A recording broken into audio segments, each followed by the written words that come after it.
सुप्रभात बच्चों, हिंदी की ई लर्निंग कक्षा में आप सभी का स्वागत है। मैं सविता आज आप सभी को हिंदी साहित्य की पाठ्य पुस्तक से पाठ 12 बकरी 2 गांव खा गई नामक पाठ का अध्ययन कराने जा रही हूँ। बच्चों, यह एक हास्य कथा है। बच्चों, इस पाठ के माध्यम से यह समझाया जा रहा है कि कभी कभी एक छोटी सी लापरवाही से हमें बहुत ही बड़ा नुकसान हो सकता है। इसलिए हमें कभी भी, चाहे छोटी हो या बड़ी हो, कभी भी लापरवाही नहीं करनी चाहिए, नहीं तो उससे हमारा बहुत बड़ा नुकसान हो सकता है। ठीक है बच्चों, चलिए अब हम पाठ को पढ़ना शुरू करते हैं। पाठ 12 बकरी 2 गांव खा गई। चलो बच्चों, अब हम इस पाठ को पढ़ेंगे। ठीक है बच्चों, जैसा कि मैंने पहले बताया कि कभी कभी थोड़ी सी लापरवाही से हमें बहुत बड़ा नुकसान हो सकता है।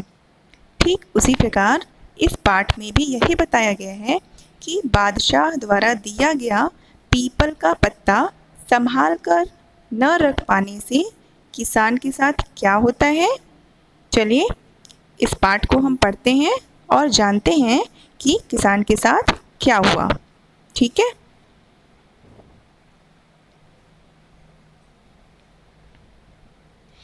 एक बार एक आदमी आगरा की सड़कों पर रोता चिल्लाता हुआ घूम रहा था कि हाय, बकरी मेरे 2 गांव खा गई। लोग आश्चर्य थे कि भला कोई बकरी गांव कैसे खा सकती है। अंततः यह खबर बादशाह अकबर तक पहुंची। बादशाह अकबर ने उसे दरबार में बुलाया। उस आदमी को उन्होंने देखते ही पहचान लिया। मतलब कि बादशाह ने उस आदमी को देखा और वे तुरंत ही उसे पहचान गए कि वो आदमी कौन है। बादशाह को याद आया कि वे कुछ समय पहले प्रजा का हाल जानने के लिए वेश बदलकर आगरा के पास किसी गांव में गए थे।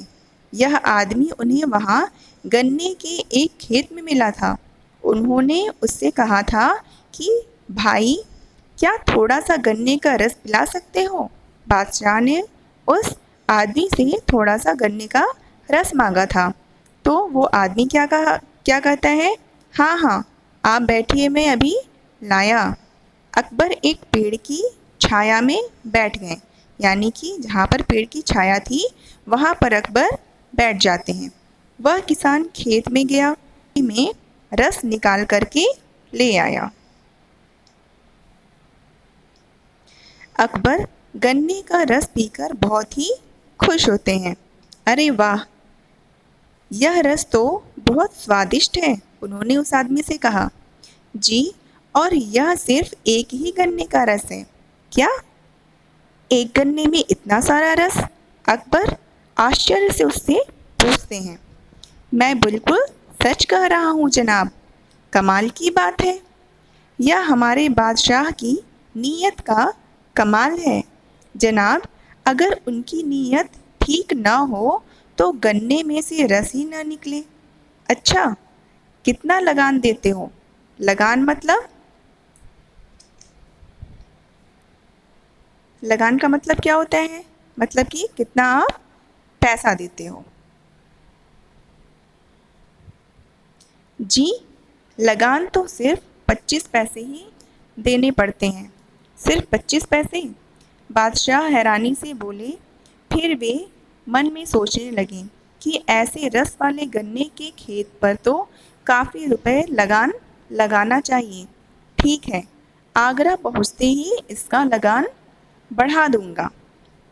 कुछ देर इधर उधर की बातें करने के बाद अकबर ने कहा, अच्छा भाई, चलने से पहले जरा एक लोटा रस और पिला दो। किसान लोटा लेकर चला गया। उसने एक गन्ना तोड़ा, लेकिन इस बार लोटा न भरा। फिर एक के बाद एक गन्ने को वह तोड़ने लगा और उसका रस निकाला, फिर भी लोटा न भरा। अकबर उसका इंतजार कर रहे थे और सोच रहे थे, इस बार तो इसने देर कर दी। तभी किसान मुंह लटकाए हुए आया और लोटा बादशाह की तरफ बढ़ा दिया। लोटे में थोड़ा सा ही रस था। अरे क्या बात है, इतना कम रस लेकर आए? कुछ नहीं जनाब, लगता है अकबर बादशाह की नीयत बिगड़ गई है, उसी का असर है ये। अकबर को लगा जैसे किसी ने उन्हें आसमान से ज़मीन पर पटक दिया हो। आदमी की नीयत में फ़र्क आने से क्या पेड़ पौधों पर भी असर पड़ता है? उन्हें लगा जैसे वह मामूली किसान एक बादशाह को इंसानियत का पाठ पढ़ा रहा है। जहाँ नीयत अच्छी है वहाँ और भंडार भरा रहता है। लालच और छोटापन आदमी को कभी सुखी नहीं बनाता। मतलब कहा जाता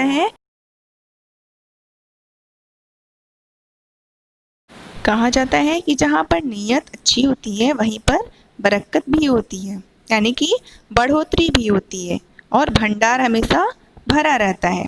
लालच और छोटापन आदमी को कभी सुखी नहीं बनाता।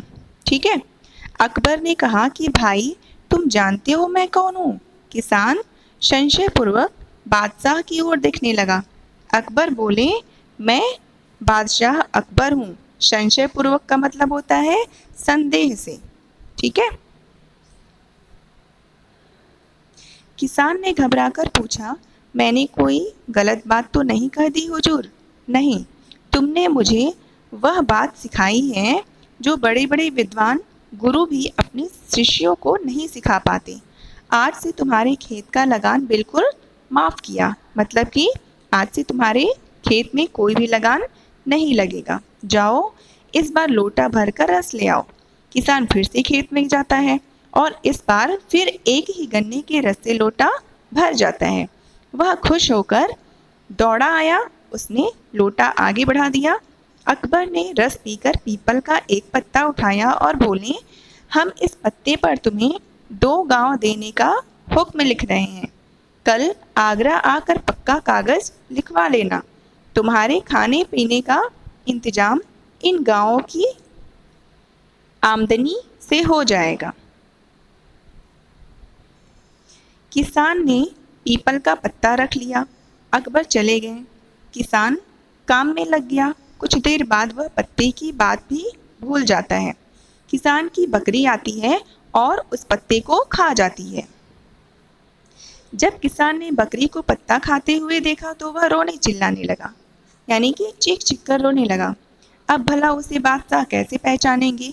क्यों नहीं पहचानेंगे? तो उस बकरी ने खा लिया था और उसके पास अब कोई उस पत्ते को देखे बिना गाँव कैसे देंगे? वह जोर जोर से रोता चिल्लाता हुआ आगरा पहुंचा। हाय, बकरी 2 गांव खा गई। ठीक है। बकरी द्वारा 2 गांव खाने की बात सुनकर अकबर बादशाह किसान के भोलेपन पर बहुत हंसे। उन्होंने फिर उसे 2 गांव देने का हुक्म दिया और जाते जाते सावधान किया, इस बार इन गांवों को बकरी से बचाना। और उनकी यह बात सुनकर सारे दरबारी जो थे वह कह कहे लगाने लगे, यानी कि जोर जोर से हंसने लगे। देखा बच्चों, इसीलिए कहा गया है कि हमें कभी भी, चाहे वह छोटी हो चाहे बड़ी हो, हमें कभी भी कोई भी लापरवाही नहीं करनी चाहिए। ठीक है, नहीं तो हमारा नुकसान हो सकता है। चलिए बच्चों, अब हम कठिन शब्द देख लेते हैं। हमारा पहला शब्द है नियत, इंसानियत, बरकत, प्रजा, आश्चर्य और संशय पूर्वक। अब हम शब्दार्थ देखते हैं। प्रजा, प्रजा का मतलब होता है जनता। नियत, मन की भावना। जनाब, महोदय। इंसानियत, मानवता। बरकत, वृद्धि। संशयपूर्वक, संदेह से। हुक्म, आदेश। ठीक है बच्चों, इस प्रकार आप शब्दार्थ और कठिन शब्द को अपनी कॉपी में सुंदर सुंदर लिखावट के साथ आप लिखेंगे और साथ ही साथ पुस्तक अभ्यास कार्य को भी आप अपनी कॉपी में पूरा करेंगे। ठीक है बच्चों, आज के लिए इतना ही। धन्यवाद।